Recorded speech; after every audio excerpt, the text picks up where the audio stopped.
নমস্কার বন্ধুরা and welcome back to my channel it's Ishani. It's ইশানির আরেকটা নতুন ব্লগে জানাই তোমাদের সবাইকে স্বাগতম। জানি মাঝে বেশ কটা দিন পেরিয়ে গেছে, তবে আমি কিন্তু যারা আমাকে জিজ্ঞেস করেছিল আমি তাদের জানিয়েছিলাম যে মাঝে কিছুদিন কেন পেরিয়েছে। তো যাই হোক, সেসব কথায় এখন আর আসছি না। আবার থেকে আজকে তোমাদের সবার সাথে নতুন ব্লগ নিয়ে ফিরছি। আর আজকের ব্লগটা কিন্তু একটু বড় ব্লগ। এই জন্যই বড় ব্লগ দিলাম যাতে এই কদিনের খামতিটা পূরণ করতে পারি। যাই হোক, দেখো সকাল সকাল উঠে গেছি। সকাল সকাল উঠে না কিছুক্ষণ আগে একটু রোদে বসি। কী বলো তো, এই শীতকালে না এই মিষ্টি রোদে বসতে বেশ ভাল লাগে। মনে হয় যেন পুরো ঠান্ডাটা চলে গেল। কিন্তু বিশ্বাস করবে না, বেডরুমগুলো এত ঠান্ডা থাকে না, আমি তো সকালে উঠে আগে বেডরুমে ঢুকিই না। সমস্ত কাজকর্ম করার পরে তারপর আমি যাই আজকাল বিছনা ঝাড়তে। আবার এই দেখো, ও আবার যাবে অফিসে। ভাবলাম আজকে ওকে একটু রুটি আর আলু ভাজা করে দিই। ও নিজেই বললো যে রুটি আলু ভাজা করে দাও। আমি আবার জানো তো পরোটা আলু ভাজা নিয়ে যেতে বেশি ভালোবাসি। ও আবার সকালে উঠে পরোটা একদম খেতে চায় না, খুব কালে ভদ্রে পরোটা খায়। বললো আমি রুটি আলু ভাজা নিয়ে যাব। তো যাই হোক, সেই মতো এখানে আলুটা আগে কেটে নিচ্ছি। এমনিতেও কিন্তু যেদিনই মনে করো খুব সকাল সকাল যায়, তখন বলে ধরো ওই 6টায় বেরিয়েছে, 6:30 বা 7টার সময় হয়তো বেরিয়েছে, সেদিন বলে আজকে আর কিছু টিফিন করতে হবে না, এই শীতের এত সকালে কিছু করতে হবে না, আমি বাইরে থেকে খেয়ে নেব। আজকে যেহেতু ওই 8টার দিকে বেরোচ্ছে, আমি সেই জন্য ভাবলাম যে যখন উঠেই গেছি তখন একটু আলু ভাজাটা করে দিই। আর কী বলো তো, আমার না একদম ভালো লাগে না যে ওই বাইরে থেকে খাবার কিনে খায়। যেদিন একদম ধরো হাতে উপায় থাকে না, সেই দিন খেলো সেই ব্যাপারটা আলাদা। কারণ কী বলো তো, দেখো যতই হোক বাইরের একটা তেল মশলা, আমরা নিজেরা ঘরে যতটা যত্ন করে যতটা ওদের স্বাস্থ্যের প্রতি খেয়াল রেখে রান্না করব, বাইরে কি আর সেই জিনিসটা হয় বলো? আর সত্যি বলতে কী বলো তো, দেখো যাদেরকে নিয়ে আমাদের সব, আমরা যদি তাদের স্বাস্থ্যের খেয়াল না রাখি তাহলে কি করে চলবে? তো যাই হোক, একদিকে দেখো চাটা বসিয়ে দিয়েছি। ও আসলে বাথরুমে গেছিলো, সেই জন্য আমি চাটা আগে কিন্তু বসাইনি। যাই হোক, এখানে একদিকে আমি চাটা বসিয়ে দিয়েছি আর একদিকে আমি আলু ভাজাটা এখানে করে নিচ্ছি। ও আবার একটু না মচমচে আলু ভাজা খেতে খুব ভালোবাসে। কিন্তু কী বলো তো, ওই মচমচে আলু ভাজাটার জন্য একটু আলুটা কিছুক্ষণ কেটে যদি নুন হলুদে ডুবিয়ে রাখা হয়, তাতে যে এক্সেস জলটা বেরিয়ে যায়, তখন আলু ভাজাটা একদম মচমচে হয়। এখন তো হাতে অত সময় ছিল না, তবে যাই হোক আলু ভাজাটা খুব সুন্দর করে আজকে শুকনো লঙ্কা জিরে আর একটু না কারি পাতা দিয়েছি। তোমরা কি কেউ কারি পাতা দিয়ে আলু ভাজা করো? যদি না করে থাকো একবার করে দেখো। যাদের কারি পাতার গন্ধ ভাল লাগে তাদের কিন্তু এই ধরনের আলু ভাজা খেতেও ভাল লাগবে। আর এই যে এখন এসে গেছে, এবার এই যে যাচ্ছি ওর জন্য চাটা নিয়ে। মানে কী বলো তো, ঊর্ধ্বশ্বাসে কাজ করছি। আর প্রত্যেক দিন সকালে উঠে ও আর আমরা দুজনেই কিন্তু ভেজানো আমন্ড খাই। প্রত্যেক দিন রাতে আমন্ডটা ভিজিয়ে রাখি আর সকালে উঠে আমন্ডটা খেয়ে নিই। আর এই তো গেল সবেমাত্র ও কি নিয়ে যাবে সেই পাঠ। ওকে জিজ্ঞেস করলাম তুমি এখন কি খেয়ে যাবে। ভাবছিলাম ওকে একটু সমস্ত সবজি দিয়ে একটু ম্যাগিটা করে দেবো। বললাম আমি এখন সবজি দিয়ে খাবো না, আমি সেদ্ধ ম্যাগি খাবো, আমাকে প্লেন সেদ্ধ ম্যাগি করে দাও। আমি আবার সেদ্ধ ম্যাগি খেতে একদম পছন্দ করি না, তোমাদেরকে তো আমি আগেও বলেছি। তো যাই হোক, যে যেটা খেতে ভালোবাসে, ও বললো আজকে আমাকে সেদ্ধ ম্যাগি করে দাও। তবে জানো তো আমার কি মনে হয়, ও হয়তো ভাবছে আমি এখন এত কিছু করতে গেলে আমার কষ্ট হবে। সেই জন্যও কিন্তু অনেক সময় দেখে যদি আমার হাত ফাঁকা না থাকে, আমাকে তখন এমন কিছু বলে না যেটা হয়তো করতে বেশি সময় লাগবে। যাই না, আবার এটা আমার ভুল ধারণাও হতে পারে। তো যাই হোক, দেখো এখানে আমার কিন্তু ম্যাগি করা হয়ে গেছে। ম্যাগিটা ওকে এবার ভাবলাম দিয়ে নিই। আর এই যে আলু ভাজা করা রেডি। এবার আমি এখানে এসে গেছি রুটি করতে। কি বলো তো, আগে আমার না রুটি একদম গোল হতো না, খুব দুঃখ লাগতো। এখন আবার কিন্তু রুটি একদম কবে থেকে পুরো একদম গোল করে বেলা শিখে গেছি। সে রুটি লুচি যাই হোক না কেন, খুব ভাল লাগে। আর মনে হয় যেন বিশাল একটা যুদ্ধ জয় করে ফেলেছি। তাহলে চলো, গল্প আড্ডা এসব তো হতেই থাকবে। আগে বলে নিই আগের দিনের ব্লগে কে কে সঠিক উত্তর দিয়েছিলে। তাপসী অ্যাজ ইউজুয়াল একদম সঠিক উত্তর দিয়েছো। তারপরে দিয়েছিলে বন্দনা, তারপর দিয়েছো টাবু উৎপল, বা টাবু উৎপল হয়তো আগে দিয়েছে তারপর তুমি দিয়েছো। তো যাই হোক, দেখো তোমরা তিনজন একদম সঠিক উত্তর দিয়েছো। আরও 2-3জন উত্তর দিয়েছিলে, কিন্তু তারা এমনি ব্লগ রিলেটেড উত্তর দিয়েছিলে, তারা কিন্তু সঠিক উত্তর দাওনি। সেই জন্য আমি তাদের নামটা নিলাম না। আর যারা আমার চ্যানেলের নতুন বন্ধু হয়ে প্রত্যেক দিন কমেন্ট করছো, তাদের সবাইকে জানাই একরাশ ভালোবাসা। আচ্ছা, এবার আমি আরেকটা কথা বলি। আগের দিন আমি যে বিয়েবাড়ির শর্টস দিয়েছিলাম তাতে লাবণী আর তাপসী কমেন্ট করেছো। তাপসী বলেছো দিদিভাই তোমাকে অসম্ভব সুন্দর লাগছিল, thank you so much dear. আর তুমি বলেছো আমার সঙ্গে যে ছিল তাকেও বেশ ভালো লাগছিল। আমার সঙ্গে যে ছিল সে হচ্ছে আমার মেজোজা। আমার হাজব্যান্ডরা 3 ভাই, আমার হাজব্যান্ড ছোট আর উপরে আরও 2 দাদা। তো যে আমার সঙ্গে ছিল সে হচ্ছে আমার মেজোজা। বড়জা ওই সময় আমাদের সঙ্গে ছিল না, মানে আমি যেই সময় শর্টসগুলো নিচ্ছিলাম, তো ওই জন্য আমি বড়জাকে নিতে পারিনি। আর ভিডিওতে যেই ছোট্ট বাচ্চাটাকে দেখছিলে সেটা হচ্ছে আমার বড় ভাসুর আর বড় জায়ের ছেলে। এই বিয়েবাড়িটা হলো আমাদের এই বছরের প্রথম বিয়েবাড়ি, তাই কি বলো তো, না যাবার লোভটা একেবারেই মানে কাটিয়ে উঠতে পারলাম না। তো যাই হোক দেখো এখানে সকালে উঠে একটু ডাব ফাব খেয়ে নিচ্ছি। শীতকালে ডাব ফাব খেলে দেখবে একদম না সর্দি কাশি হয় না। যাদের ঠান্ডা লাগার ধাত বা ধরো এই মানে কাশির ধাত, কফের ধাত, তারা যদি একটু সকালে উঠে কচি ডাবের জল খেতে পারে না, সেটার থেকে কিন্তু বেটার কিচ্ছু হয় না। তো যাই হোক আমার এখানে দেখো রুটি করা একদম কমপ্লিট। ওকে আজকে না 4টা রুটি দিচ্ছি। আমি প্রত্যেক দিন যখন টিফিনটা ধরো সুন্দর করে বেড়ে দিই, আমাকে প্রত্যেক দিন বলবে কি 4টা রুটি দেবে না, 3টে রুটি দাও। আমার 3টেতেই হয়ে যায়। কিন্তু কি বলো তো, এই দেখবে দুপুরের সময়টা এমন সময়, আর আমরা যারা প্রত্যেক দিন দুপুরে ভাত খেয়েই তো অভ্যস্ত বাঙালিরা, তখন দেখবে 3টে রুটিতে কিচ্ছু হয় না। যারা স্পেশালি দেখবে এক জায়গায় বসে কাজ করে, তাদের হয়তো খিদেটা একটু কম পায়। ওর এমনই কাজ যে ওকে কিন্তু সবসময় ঘুরে ঘুরেই বেশিরভাগটা কাজ করতে হয়। তো সেই জন্য আমি কিন্তু ওকে সবসময় 4টে করে রুটি দিয়ে দিই, কারণ ওরা আজকে এখানে থাকে ভিজিট, কালকে ওখানে ভিজিট থাকে। তো সেই জন্য আমি ওকে 4টা রুটি দিই। আর কোনো দিন কিন্তু টিফিন বক্সে টিফিন ফিরিয়ে আনে না, সব সময় খায়, আবার খেয়ে আমাকে ফোন করে যে আজকে টিফিনটা ভালো হয়েছে, আজকে এটা ভালো হয়েছে। যাই হোক দেখো ভালো লাগে, মনে হয় যেন এই যে সকালে উঠে এত দৌড়ভাগ করলাম সেটা একদম সার্থক হলো। প্রত্যেক দিন যখন বেরায় তখন বলি জয় দুর্গা দুর্গা। তো যাই হোক দেখো ওখানে হয়ে গেছে। আর তোমরা তো আমার বাড়ির বাচ্চাগুলোকে দেখলেই। এখন যখন সারাটা রাত তো একদম ঠান্ডায় থাকে, যদিও আমরা কিন্তু বাইরে ওদের জন্য জানো তো সুন্দর করে ত্রিপল খাটিয়ে ওদের জন্য ডবল বস্তা এনে ওদের শোয়ার খুব ভালো ব্যবস্থা করে দিয়েছি, যাতে ওদের শীতকালে একদম কষ্ট না হয়। তবুও দেখো একটা বাইরের একটা হালকা ঠান্ডা হলেও তো আছে বলো। তো যাই হোক ওসব হয়ে গেছে। দেখো এখন রান্নাঘরের অবস্থাটা দেখো। ভাবলাম আগে একটু রান্নাঘরটা পরিষ্কার করে নিই, তারপর আবার বাকি কাজগুলো শুরু করব। এই রান্নাঘর না নোংরা থাকলে কোনো কাজ করতে ইচ্ছা করে না। তোমাদের অনেকের মনে প্রশ্ন আসতে পারে, আমি রান্নাঘরে সবসময় একটা জানলাই কেন খুলি, আরেকটা জানলা সবসময় বন্ধ থাকে কেন? কারণ কি বলো তো, আমাদের যে হাউস হেল্প আছে, আমাদের এই রান্নাঘরের পেছন দিকে একটা কল আছে, তোমরা তো অনেক সময় আমার ব্লগে দেখেইছো। আমরা কিন্তু সবসময় যেগুলো মনে করো বাসন থাকে, মানে যেগুলো খুচরো বাসন সেগুলো তো আমরা ধুই, সেগুলো আমি তোমাদের সবাইকে জানিয়েছি। কিন্তু ধরো রাতের যেগুলো হাঁড়ি কড়াই বা ধরো যেগুলো বড় বাসন, সেগুলো আমরা একদম সকালে উঠে বাইরেটায় বের করে দিই, আর ওখানেই থাকে। তো সেই জন্য কি হয়, ওই জানলাটার ওপরে না ওই আমাদের মাসির ধরো ওই সাবান বা ধরো জালি এই সবগুলো থাকে। তো ওই জানলাটা খুললে ওগুলো সব আবার নিচে পড়ে যাবে। নিচে রাখা যেত, কিন্তু এই যে আমাদের ঘরে একজন আছে বোঝবাবু, সে তো নিচে যা দেখে তাই নিয়ে পালিয়ে যায়। সেই জন্য সমস্ত জিনিসগুলো জানলায় রাখতে হয়। সেই জন্য আমি সবসময় জানলার একটা দিকের কপাটই খুলি, অন্য দিকের কপাটটা কিন্তু খুলি না। ভালো কথা, রোববার দিন কিন্তু তোমাদের সবার সাথে একটা খুব ভালো ভিডিও শেয়ার করব। আর ভিডিওটা কী নিয়ে শেয়ার করব সেটা কিন্তু আমি এখন থেকে বলবো না, কিন্তু খুব ভালো একটা ভিডিও শেয়ার করব। আর সেটা কিন্তু আমি ঠিক সন্ধ্যে 6টাতেই করব। আশা করি তোমরা সবাই আমার ভিডিওটা দেখবে, আর কেমন লাগলো সেটাও কিন্তু আমাকে জানাবে। তো যাই হোক দেখো রান্নাঘর পরিষ্কার করা হয়ে গেছে, ভাবলাম রান্নাঘরটা একটু ঝাড় দিয়ে দিই। আর এই যে আমাদের বোঝবাবু সকালে উঠে সকালের সোয়েটার পরে নিয়েছে। ও রাতে ওই লাল সোয়েটারটা পরে উলেরটা, সকালে উঠে ওই নীলটা পরে। কেন বলো তো, এই নীলটা তো মানে উপরটা একটু অন্যরকম। এই যে এতবার এত জায়গায় শোয়, এই সোয়েটারটা কিন্তু নোংরা হয় না। কিন্তু লাল সোয়েটারটা যেহেতু উলের, ও যদি এখানে সেখানে শোয়, লাল সোয়েটার কিন্তু ডেলি তাহলে ময়লা হয়ে যাবে। লাবণী আমাকে আগের ভিডিওতে বলেছিলে যে কিভাবে কাজগুলো করব, কোনটা আগে করব পরে করব, সেটা নিয়ে একটা ব্লগ দিতে। আমি অবশ্যই দেব, আমার কিন্তু জিনিসটা মাথায় আছে। আমি একদম ব্লগটা দেবো, আশা করি তোমার ব্লগটা কিন্তু ভালো লাগবে। আর এই দেখো হলে এসে না হলের জানলাটা খুলে দিয়েছি। আর দেখো বাইরে থেকে কি সুন্দর রোদ আসছে, দেখেও একটা ভাল লাগে বলো। যাই হোক দেখো হল রুমটা সবার আগে হচ্ছে গুছিয়ে নিচ্ছি, এবার এখানে এসে টিভি ক্যাবিনেটটা গুছিয়ে নিচ্ছি। এই যে তোমরা সামনে আমার এই সুন্দর কানের দুলাটা দেখছো, তোমাদেরকে তো আমি মনে হয় একটা ব্লগে বলেছিলাম যে এটা আমাকে আমার বোন দিয়েছে। আমি এমনিতে কানের দুল খুব একটা পরিই নাই, সমস্ত কিছু রাখাই থাকে। তাও দেখো বোন এটা আমাকে দিয়ে রাখায় খুব সুবিধা হয়েছে। যখন যাই যেই রঙের ইচ্ছা সেই রঙের আমি কিন্তু কানের দুল এখান থেকে পরে নিতে পারি। আর আমি এরকমই একদম ছোট ছোট না টপস পরতে ভালোবাসি, আমি কিন্তু একদম বড় কানের পরতে ভালোবাসি না। তো সেই জন্য কিন্তু আমার কাছে এগুলো খুব ইউজফুল বলে মনে হয়। আমার বিয়েবাড়ির শর্টসে তাপসীর পাশাপাশি কিন্তু মনীষা শর্মা দিদিও আমাকে বলেছিলে যে তোমাকে খুব সুন্দর লাগছে, সিম্পল অথচ এলিগেন্ট, খুব ভালো লাগছে।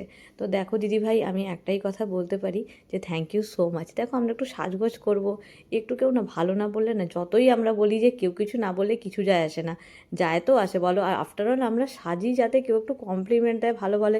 তবে একটা কথা কি বলো তো, তোমরা হয়তো আমাকে দেখে বুঝতেই পারো আমি কিন্তু খুব বেশি সেজে কোথাও যাই না। আর আমার কিন্তু খুব বিশেষ কোনো মানে ওই মেকআপের জিনিসপত্রও নেই। আমার হাতে গুনে 5-6টা জিনিস, আমি সেটাই সাজি।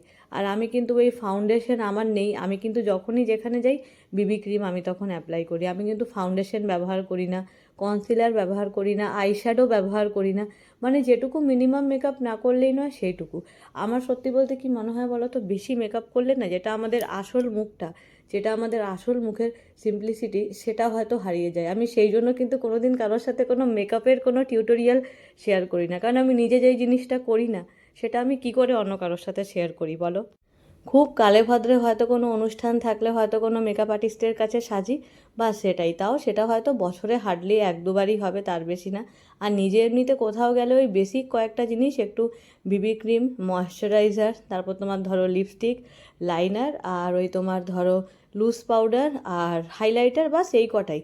আর কিন্তু আমি কিচ্ছু ইউজ করি না, আর কিছু নেইও। তো যাই হোক, এমনি একদিন তোমাদের সবার সাথে শেয়ার করব যে কিছু আইটেম কি করে শেয়ার করি। কী বলতো, স্কিন যদি ভিতর থেকে ভালো থাকে না, তাহলে কিন্তু এক গাদা মেকআপ করার দরকারই হয় না। তুমি যতই মিনিমাম মেকআপ করো না কেন, দেখতে কিন্তু সুন্দর লাগবেই। তো যাই হোক, এই সমস্ত জ্ঞানের কথা বলতে বলতে কিন্তু টেবিলটা পরিষ্কার করেই ফেললাম। নিজে যেই জিনিসটা বেশি করি না সেটা নিয়েও দেখো কীরকম কতগুলো কথা বলে ফেললাম। মানে বুঝতে পারছো তো, যেই জিনিসটা করি না সেটা নিয়েও কথা বলে ফেলছি, মানে কী পরিমাণে ট্যালেন্টেড মানুষ আমি। আরও একটা কথা, আমি ভেবেছি যে আমি আমার ব্লগের টাইমিংটা এরপর চেঞ্জ করব। ভেবেছি ওই দুপুর 2টো থেকে 3টের মধ্যে ব্লগ দেবো। রাতে আমি ভয়েসটা দিয়ে রাখবো। কি বলো তো, এখন না ভয়েস দিতে একটা খুব অসুবিধা হয়। ধরো আমি সারাদিন ব্লগ করলাম, বিকেলে আমি যখন ধরো ভয়েস দিতে বসি, সেই সময় বাইরে একটু শব্দ হলেই বোঝো একদম তারস্বরে চিৎকার করতে থাকে, তখন আমি ভয়েসটা একদম দিতে পারি না, আমার খুব অসুবিধা হয়ে যাচ্ছে। তো আমি ভেবেছি যে এরপর থেকে আমি একদম রাতে খাওয়া দাওয়ার পরে ব্লগে ভয়েস দিয়ে রাখবো, আর পরের দিন আমি দুপুরবেলা ব্লগটা দেবো। তবে দেখো, সব কিছুই তো তোমাদের জন্য। তোমরা বলো, যদি আমি দুপুর ধরো ওই 2টো থেকে 3টা, কি হার্ডলি হয়তো ওই ধরো 3টে থেকে 4টে এরকমই হবে। আমার তো দেখো 2টোর মধ্যে খাওয়া হয়ে যায়, ম্যাক্সিমাম 2:30। তো ধরো ওই 3টে থেকে 3:30 বা ম্যাক্সিমাম 4টার মধ্যে আমি আমার ব্লগগুলো দিয়ে দেবো। তোমাদের কি অসুবিধা হবে ওই সময় দেখতে? যদি বলো যে তোমরা ওই সময়টায় ফ্রি থাকবে, তাহলে আমি ওই সময় ব্লগ দেবো। কারণ আমার যেটা মনে হচ্ছে, আমার ওই সময়টায় ব্লগ দিলে না খুব সুবিধা হবে, জানো তো। কারণ এই সময়টা না আমার খুব অসুবিধা হয়ে যাচ্ছে ব্লগটা দিতে। ধরো আমি ব্লগটা আগেই করে পোস্ট করে রাখলাম, জাস্ট ওই সময় আমাকে ওটা পাবলিশ করতে হবে। ওটার জন্য আমার কিন্তু কোনো আলাদা করে কোনো রকম চাপ হবে না। আজকের ব্লগে কিন্তু টুকটুক করে তোমাদের সবার সাথে 3টা রুমেরই ভিডিও কিন্তু শেয়ার করছি। তো যাই হোক, দেখো দেখো মায়ের ঘরটায় এসে গেছি। মায়ের ঘরটায় এসে এখানে কুশনগুলো সুন্দর করে সাজিয়ে নিলাম। আবার আজকে না মায়ের ঘরের পর্দাগুলো সকালে খুলে ফেলা হয়েছে, যেহেতু ওগুলো কাঁচা হবে সেই কারণে। এবার এই ঘরের যে আরেক সেট পর্দা, সেটা এখন কোথায় রাখা আছে খুঁজে পাওয়া যাচ্ছে না। হয়তো কোনো ঘরের বক্স খাটে আছে, ও তো এখন বাড়িতে নেই, ও বেরিয়ে গেছে। আর ওই বক্স খাট আমার আর মায়ের পক্ষে একা তোলা সম্ভব না। তো যাই হোক, মা ওগুলো কেচে অলরেডি মেলে দিয়েছে। মা বললো ওগুলো শুকালে ওগুলোই পরিয়ে দে, আর এখন অন্য কোথাও কিছু খুঁজতে হবে না। এই এক ঝামেলা, জানো তো। বক্স খাট তো না, যেন মনে হয় কোনো গুপ্তধন। কোথার থেকে যে কোথায় এত জিনিস এঁটে যায়, মানে কি বলবো, মনে হয় মাঝে মাঝে যে এই বাঙ্কারগুলো আর বক্স খাটগুলো না থাকলে যে আমাদের বাঙালিদের মধ্যবিত্ত পরিবারে কি হতো কি জানি। তো যাই হোক, দেখো খাট ঝাড়া হয়ে গেছে। এবার আমি এখানে মায়ের বেডসাইড টেবিলটা মুছে নিচ্ছি। এগুলো কি বলো তো, সত্যি বলতে এগুলো ডেলি পরিষ্কারের দরকার হয় না, 4-5 দিন অন্তর অন্তর একটু হালকা করে ঝাড়পুছ করে দিলেই হয়ে যায়। আর এটা আমাদের স্পিকার। এই স্পিকারটা এত লোকে এতবার নিয়েছে, যারা নিয়েছে তারা স্পিকারটা অলরেডি খারাপ করে দিয়েছে। এত দামি একটা স্পিকার কেউ কখন চাইলে না মানা করতে পারি না। আর যারা নেয়, নেওয়ার সময় তারা এত দায়িত্ব নিয়ে যায়, কিন্তু যখন কাজ হয়ে যায় তখন জিনিসটা দেওয়ার পরে যে জিনিসটা তারা খারাপ করে দেয়, কারোর এটুকু জ্ঞান থাকে না। ওই জন্যই যেন তো কাউকে কিছু দিতে ইচ্ছা করে না।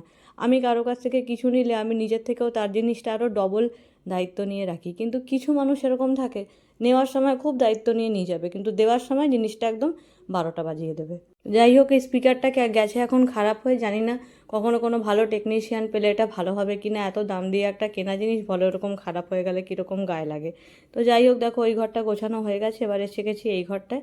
এবার এই ঘরটাও আজকে গুছিয়ে নেবো। ভেবেছি আজকে এই ঘরের না বেডশিটটা আজকে একটু চেঞ্জ করে দেবো। তো যাই হোক, এই বেডশিটটাই হাতের কাছে ছিল, এটাই পেতে দিলাম। আজকে আবার দেখো কি হয় বলো তো, এই না যতটা বেলা বাড়তে থাকে তখন একটু রোদের যখন তাপটা বাড়ে না, তখন ঘরগুলোয় আসতে ইচ্ছা করে না। না তো ঘরগুলোয় ঢুকলে মনে হয় কি যেন বরফ হয়ে আছে, কেমন অবাক লাগে। দেখো গরমকালে এই রুমগুলোই কীরকম গরম হয়ে যায়, আর শীতকালে রুমগুলোতে না পা দিতে ইচ্ছা করে না। ওই সকাল সকাল উঠে যে মনে করো দরজাটা খুলবো, আমাদের যেহেতু বাড়ির পেছন দিকটা প্রায় পুরোটাই ফাঁকা, এত হাওয়া আসতে থাকে না, প্লাস মানে ওই ধুলো ময়লা কারখানার যেই কার্বনটা থাকে বলে খুব সকালে উঠে আমরা জানলাটা খুলতেই পারি না। সেই জন্য আমি কী করি বলো তো, একটু বেলা হলে মনে করো এই 10টা 10:30টার দিকে, তখন আমি আর আস্তে আস্তে জানলাগুলো খুলে দিই। তখন আমি খাটফাটগুলো গুছিয়ে নিই। আর এই দেখো ব্ল্যাঙ্কেটটা সুন্দর করে গুছিয়ে খাটে একদম রেখে দিয়েছি, চাদর পাতা কমপ্লিট। এবার সুন্দর করে বালিশের কভারগুলো একটু পাল্টে নিচ্ছি। যেই বালিশগুলো একটু কিছুদিন আগের বালিশ না, ওই সব বালিশে আমি কিন্তু ডবল কভার পরিয়ে রাখি, মানে একটা কভার কিন্তু সব সময় থাকে, সেটার উপরে অন্য কভার পরাই। আর যেগুলো ধরো রিসেন্টলি করা বালিশ সেগুলোতে একটাই কভার পরাই, কিন্তু যেরকম দেখলে ওই খাটের বালিশগুলো কিছুদিন আগের, তো সেই জন্য ওগুলোই কিন্তু আমার সব সময় ডবল কভার পরানো থাকে। দুটো ঘর গোছানো কমপ্লিট, এবার এসে গেছি এই ঘরে। ও আবার যেহেতু আজকে একটু আগে বেরিয়ে গেছে, বলেছে আমি আজকে মোটামুটি 3টা সাড়ে 3টার মধ্যে ঢুকবো, তো সেই জন্য আজকে ভাবলাম চলো কি রান্না করা যাবে সেটারও একটা দেখো মাথায় ছিল, কারণ শুধু তো এই কাজগুলো করলে হবে না, এরপর আবার দেখো একটা রান্নাঘর না একটা পার্ট থাকে, জানো তো। মাঝে মাঝে ভাবলে অবাক লাগে আমরা ছোটোবেলায় কতটা কেয়ারলেস থাকি, বেপরোয়া থাকি, কিন্তু সংসার নামক জাঁতাকলে ঢুকলে না প্রত্যেকটা মেয়েই কিন্তু কম বেশি খুব দায়িত্ববান হয়ে পড়ে। এমন খুব কম মেয়ে থাকে যারা হয়তো সংসারে ঢোকার পরও দায়িত্ববান হয় না। আর আমি কি বলতো, আমি না সত্যি বলতে প্রত্যেকটা কাজ খুব গুছিয়ে করতে ভালোবাসি। আর আমার না সত্যি বলতে এই জন্য সবার হাতের কাজ পছন্দও হয় না। ধরো কেউ হয়তো একটা চাদর পেতে গেছে, হ্যাঁ এবার দেখো সাহায্য অবশ্যই হয়, একটা কেউ দরকারের সময় যেটা করে দিল সেটাতে সাহায্য হয়, কিন্তু আমি না যে কোনো কাজ করলে খুব গুছিয়ে করি। ধরো আমি রান্নাঘরে রান্না করছি, অনেকেই কী করে যে রান্নাঘরে রান্না করছে সব হয়তো আগোছালো একদম হওয়ার পরে সব পরিষ্কার করলো, দেখো হালকা একটা ময়লা হয় সেটা আলাদা ব্যাপার, কিন্তু আমি বলতো কী করি, আমার হাতের কাছে সব সময় একটা কাপড় থাকে, আমি যখনই রান্না করি ধরো আমার যেটার কাজ হয়ে গেল আমি সেটা রেখে দিই। ধরো একটা কিছু একটু হয়তো জল পড়েছে বা ভাতের একটু মাড় পড়েছে, আমি সঙ্গে সঙ্গে সেগুলো কিন্তু পরিষ্কার করে দিই। এবার কি বলো, তুই দেখবে অনেকে থাকে না যে রান্না হয়ে গেল তারপর গ্যাস নোংরা, এটা নোংরা সেটা নোংরা, বা রান্নার সময়ও পুরো রান্নাঘর নোংরা। ধরো আমরা রান্না করছি, বাইরে থেকে কেউ এলো, এসে কি দেখবে যে রান্নাঘর একদম অগোছালো হয়ে আছে। আর কেউ আসুক না আসুক, নিজেরও তো একটা মানসিক একটা ব্যাপার আছে। আমি যখন যেটা করি না আমি প্রচণ্ড ক্লিন করে করি, আমার কিন্তু সেই জন্য সবার সব কাজ পছন্দ হয় না। এবার এটা আমার ভালো গুণ না বদগুণ সেটা তোমরাই বিচার করো। তবে তোমাদের সবার কাছে কিন্তু আমি বারবার সরি বলছি, আমি জানি মাঝখানে কটা দিন গ্যাপ পড়ে গেছে। তোমরা একটা কথা দেখো, সব সময় কিন্তু প্লিজ একটু বোঝার চেষ্টা করবে, এই চ্যানেলটা আমার বহু কষ্টে দাঁড় করানো, তোমাদের সবার সাথে পরিচয়, সেখান থেকে এতটা পথ আসা, এই প্রত্যেকটা দিন আমার কাছে প্রচণ্ড মূল্যবান। আমি যখন ব্লগ দিতে না পারি না, তোমাদের যেরকম খারাপ লাগে তার থেকে 100 গুণ বেশি আমার খারাপ লাগে। মনে হয় যেন কিছু একটা হলো না। এই যে বিকালে বসে যখন তোমাদের কমেন্টগুলো পড়ি, রিপ্লাই দিই, যেদিন কিছুই থাকে না মনে হয় কি ধুর দিনটা কীরকম যেন একটা যাচ্ছে, মনে হয় যেন কিছু করার মতোই নেই জীবনে। আর এই দেখো আরেকজন আজকে যাওয়ার সময় বলে গেছে যে আজকে শেষে লাউ চিংড়ি খাবে। তো যাই হোক, ওই সমস্ত কাজের পর গিয়ে একটু না আজকে গরম জল দিয়ে একটু সে গায়ে জল টল আজকে ঢেলে এসেছি, গিজারটা এখন ঠিক হয়ে গেছে তো বেশ আরাম লাগে জানো তো। এই কদিন যখন গিজারটা ঠিক ছিল না, ওই ইলেকট্রিক কেটেলে জল করে করে স্নান করতে বহুত হ্যাপা হচ্ছিল। তো এখন আর সেই সব কিছু হচ্ছে না, এখন বেশ আনন্দে আছি। আজকে বলে গেছে যে আজকে লাউটাকে একদম কুচিয়ে কাটতে, আজকে গ্রেট না করতে। কী বলো তো, বহুদিন তো ওরকম গ্রেট করা লাউ খেলো, ওই জন্য আজকে বলেছিল এরকম করে লাউ করতে, সেই জন্য একদম দেখো এরকম করে না লাউটা কাটতে অনেক সময় লাগে, তবে হ্যাঁ খেতেও ভাল লাগে। যাই হোক দেখো এখানে আমার লাউ কাটা হয়ে গেছে, মা কিন্তু চিংড়িটা ছাড়িয়ে রেখেছিল। এই চিংড়ি ছাড়িয়ে রাখা যে একটা কত বড় উপকার কি বলবো। তো যাই হোক দেখো এখানে কিন্তু আমি লাউ চিংড়িটা একদম বসিয়ে দিচ্ছি, আবার লাউ চিংড়িটা খেতে ভীষণ পছন্দ করে। তো যাই হোক দেখো এখানে একটু জিরে, একটু এখানে তেজপাতা আগে একটু ফোড়ন দিয়ে নিয়েছি। এবার এটার মধ্যে কিন্তু একটু আদা, কাঁচা লঙ্কা আর একটু গোটা জিরে পেস্ট করে নিয়েছিলাম সেটা কিন্তু দিয়ে ফেলছি। এটাকে দিয়ে নিয়ে অল্প একটু জিরে গুঁড়ো, মানে ভাজা জিরে গুঁড়ো, হলুদ, একটু লবণ দিয়ে ভালো করে কষিয়ে নিতে হবে। যখন ঠিক দেখা হবে যে উপরে তেলটা ভেসে উঠছে, সেই সময় কিন্তু লাউ বাবাজিকে একদম ধরে কড়াইয়ের মধ্যে ফেলে দিতে হবে, কোনো মতেই উঠতে দেওয়া যাবে না। আর এই দেখো ভাপিয়ে রাখা লাউ একদম জলটা সুন্দর করে ঝরিয়ে নিয়েছি, এর মধ্যে দিয়ে দিয়েছি। লাউটা আজকে এত ভালো ছিল না গো, মানে এত কচি লাউ আছে, কিন্তু লাউ চিংড়িটা হেভি হয়েছিল। রেখেও দিয়েছি, রাতেও আবার একটু খেয়ে নেবো, খুব ভাল লাগে জানো তো। এই লাউ চিংড়িটা হলে না আমার আর মনে হয় সঙ্গে কিচ্ছু লাগবে না। তো যাই হোক আজকে একটু না মাছও ছিল সঙ্গে, আজকে একটু মাছ ভাজাও করেছিলাম। ও আবার এই লাউ চিংড়ি আর ডাল হলে এগুলো দিয়ে এত ভালো খেয়ে নেয়, মানে দেখবে অনেকে থাকে না যে অনেক কিছু দিয়ে খাচ্ছে, ওর যদি আবার একটা খাবার ভাল লেগে যায় ও আবার ওটা ছাড়া অন্য কিছুতে হাতই দেয় না, ও ওটা দিয়েই খেতে চায়, কিন্তু ডালটা মাস্ট। তো যাই হোক দেখো ওখানে আমার লাউ চিংড়ি মোটামুটি কমপ্লিট, এবার এখানে আমি আজকে একটু কাঁচা মুগ ডাল করে নেব। ও আবার এই লাউ চিংড়ি, লাউ বড়ি এগুলো হলেও কিন্তু আবার ভাজা মুগ ডালের থেকে কাঁচা মুগ ডালটা খেতে বেশি ভালোবাসে। আমি অনেক সময় না কাঁচা মুগ ডাল করতে গিয়ে ভুলে ভুলে ভাজা মুগ ডাল করে ফেলি, তবে আজকে একদম স্ট্রিক্ট অর্ডার ছিল, আবার আমাকে হোয়াটসঅ্যাপে মেসেজ করে পাঠিয়েছে যে আজকে কিন্তু কাঁচা মুগ ডাল করবে, ভাজা মুগ ডাল আবার যেন করো না।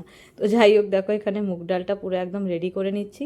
আর সঙ্গে ভাবলাম কি শুধু ডাল আর লাউ চিংড়িটা দেবো, ও তো আবার বলে গেছে যে মাছ ভাজা খাবে না। তাই আজকে বলো তো কী করেছিলাম, ঘরে খুব ভালো আজকে না বেগুন আনা ছিল, আজকে ওকে একটু বেগুনি করে দিয়েছি। মানে এখন ওটা করিনি, যখন ওটি ভেবেছিলাম অফিস থেকে আসবোই, যতক্ষণে এসে ফ্রেশ হবে অতক্ষণে বেগুনি করে নেব। ব্যাটারটা একটু আগে থেকেই সব সময় করে রাখি। তো যাই হোক, দেখো ডাল একদম কিন্তু আমার রেডি। তো চলো এবার করে ফেলি আজকের প্রশ্ন, দেখি আজকে তোমাদের অবজারভেশন পাওয়ার কতটা। বলো তো, ডাইনিং টেবিল আজকে যখন পরিষ্কার করছিলাম সেখানে বোধর একটা বল ছিল, বোধর যেই বলটা ছিল সেটার কী কালার? ডাইনিং টেবিল পরিষ্কারের সময় একটা বল আজকে আমি টেবিলের ওপর রেখেছিলাম, ডাইনিং টেবিলের ওপর, সেটা কী রঙের বল ছিল সেটা বলো। প্রথম 5 জনের নাম নেক্সট ব্লগে নেবো। তো যাই হোক, দেখো মাছ ভাজা হয়ে গেছে, ও খেতে এসছে, খেতে দিয়ে দিয়েছি। তাহলে চলো আজকে আসি, আবার দেখা হচ্ছে নেক্সট ব্লগে। সবাই খুব ভালো থেকো, সুস্থ থেকো, আর দেখতে থেকো ইটস ঈশানী। টাটা।